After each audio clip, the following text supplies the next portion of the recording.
voudrais revenir sur la question de la croyance en l'astrologie. Les astrologues semblent avoir une sorte de défiance par rapport au mot croyance. À mon avis, c'est une erreur. Toujours, je discutais avec Michael Mandel lors de la troisième journée, grande journée des horizons astro, et ça a été enregistré d'ailleurs, et il disait, moi je ne crois pas en l'astrologie, je constate.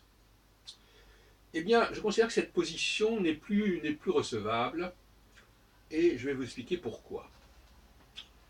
Et non seulement elle n'est pas recevable, mais elle est même suicidaire.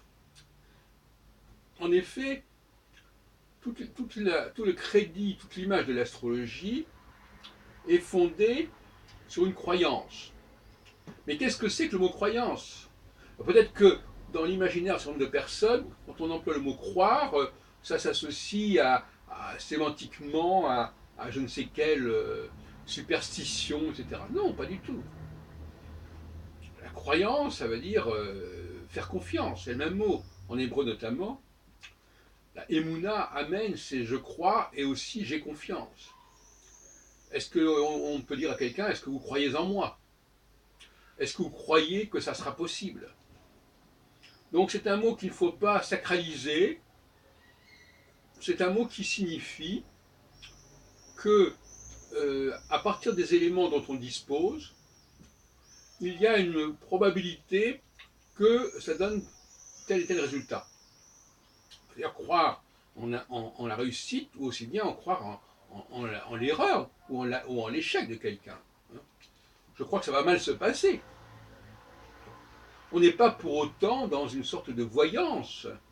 Non, on est dans l'attitude du technicien, par exemple, ou de l'ingénieur, qui, au regard, à l'examen d'un moteur, va dire ce moteur, il n'est pas viable, il ne peut pas fonctionner correctement. Donc il ne va pas croire que ça pourra marcher. Quand quelqu'un ne croit pas, il peut avoir d'excellentes raisons pour ne pas croire. Ou comme croire. C'est la même chose.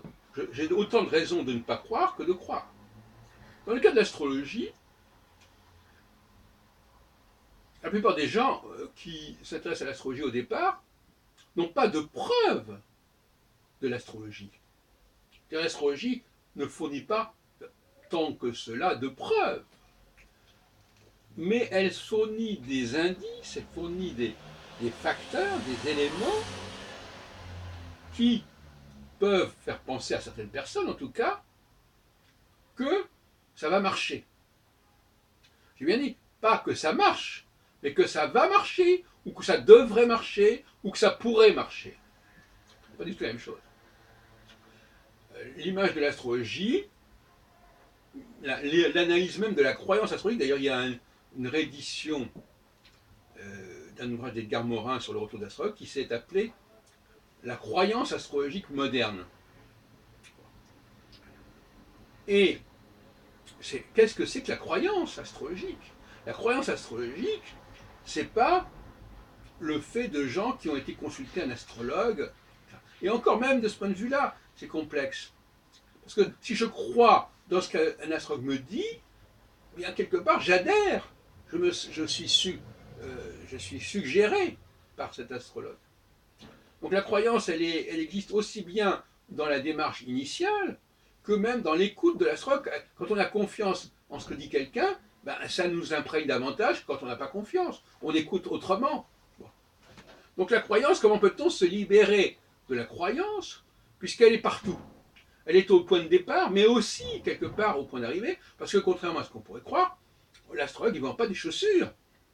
Donc il vend quelque chose qui va travailler en quelque sorte son client, qui va le faire réfléchir.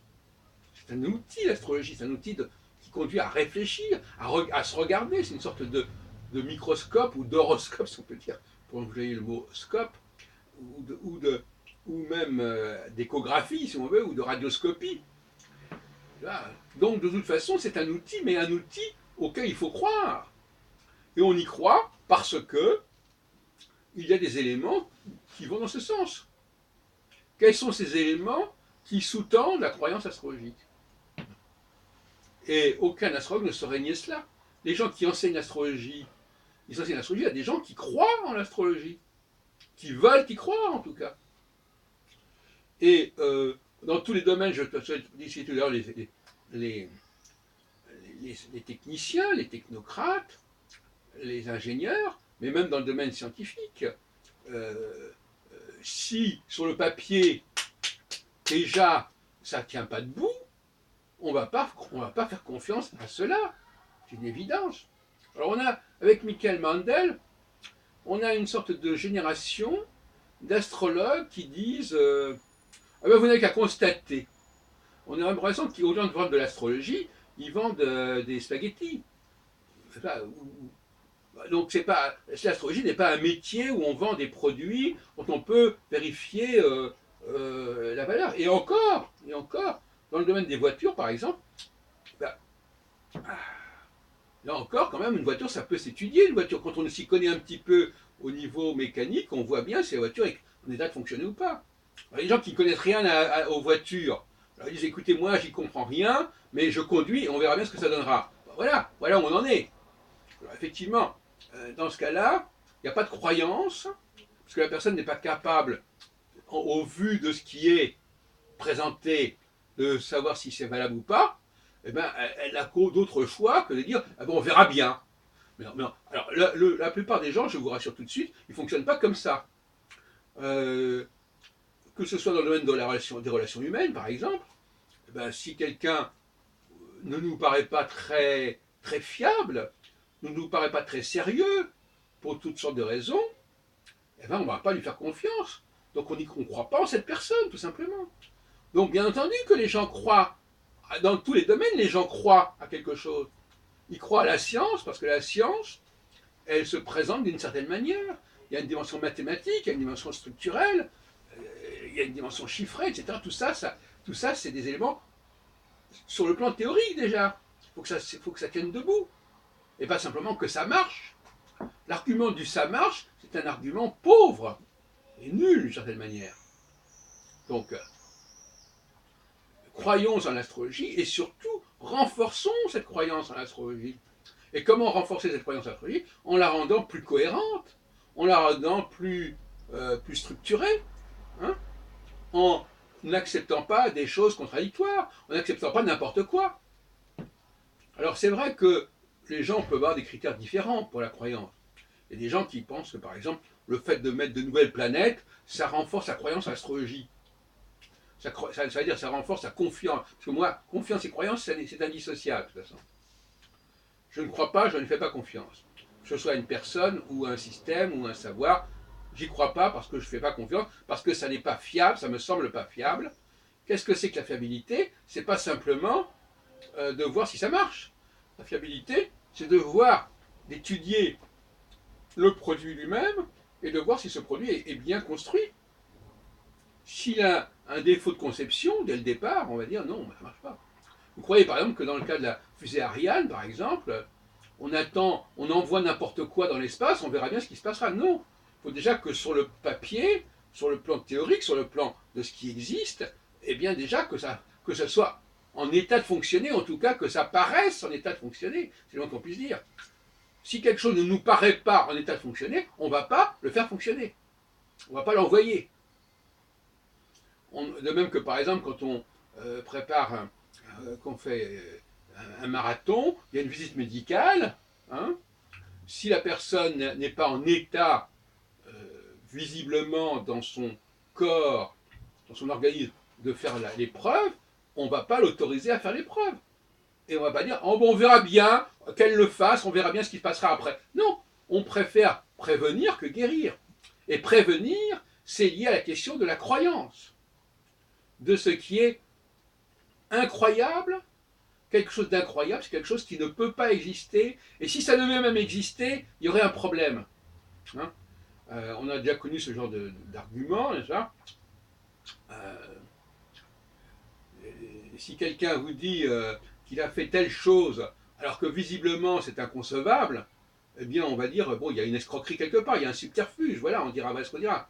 Donc le charlatan qui dit, de toute façon, vous inquiétez pas, oui, c'est vrai que ça paraît un peu suspect, un peu douteux, mais vous verrez bien, ça va donner quelque chose. Bon, ben voilà. Non, les gens, on ne doit pas les traiter comme ça. Il faut déjà que ça tienne la route sur le plan intellectuel, sur le plan structurel, sur le plan traditionnel, et après, eh bien, il reste à la question de savoir comment se fera la mise en œuvre, comment sera faite l'application, et il peut y arriver aussi que des choses qui soient parfaitement cohérentes soient mal appliquées par des gens incompétents, et donc justement, là encore, on aura le même problème. Pourquoi on a mis des gens incompétents? Parce qu'on n'a pas su s'apercevoir à temps qu'ils ne pouvaient pas fonctionner correctement. On a cru en eux à tort. J'ai jamais dit qu'il fallait croire, j'ai jamais dit que la croyance n'était pas fondée. On ne croit pas par hasard. On ne croit pas sans raison. Si les gens croient en l'astrologie, c'est qu'ils ont de bonnes raisons d'y croire. Ils ont des éléments qui les poussent à y croire. Et on a intérêt à améliorer cette image de l'astrologie. L'image, c'est aussi ce qui va déterminer la croyance. Alors, je sais bien que c'est une réflexion assez basique, psychosociologique, mais apparemment, dans le milieu astrologique, ça ne passe pas, ça ne fait pas partie de la culture actuelle. Et donc, on entend des énormités. Non, effectivement, il faut renforcer les raisons pour lesquelles les gens sont prêts à croire à l'astrologie.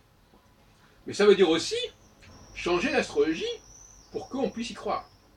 Donc je ne suis pas en train de défendre l'astrologie actuelle. Quand par exemple Jean-Pierre Nicolas fait ses travaux en astrologie conditionnaliste avec le RET, il essaye de renforcer la croyance en l'astrologie. Et oui, par son nettoyage des différents symboles, des différents secteurs, des différentes notions astrologiques, il pensait améliorer la croyance en l'astrologie. J'emploie le mot croyance exactement. Les gens ne croient pas sans raison. Les gens ne croient pas n'importe quoi. Les gens croient de façon positive ou négative pour des raisons. Ils ont des raisons de croire à ce qu'ils croient. Donc la croyance n'est pas irrationnelle. Par contre, on peut accepter l'irrationnel, et à ce moment-là, on va se dire, ben voilà, bon, il ne s'agit pas d'accepter au départ, ça, on va voir le résultat. Bon, on va voir le résultat. Mais ça, c'est irrationnel. Irrationnel, c'est quelqu'un qui part d'une cause, qui en fin de compte, sur le papier, apparaît complètement douteuse, et il va vous dire, mais oui, de toute façon, c'est vrai que c'est douteux au départ, mais ça va fonctionner. Donc, c'est pas la peine d'y croire, mais ça va fonctionner. Ça, c'est irrationnel. Ça, c'est un comportement irrationnel.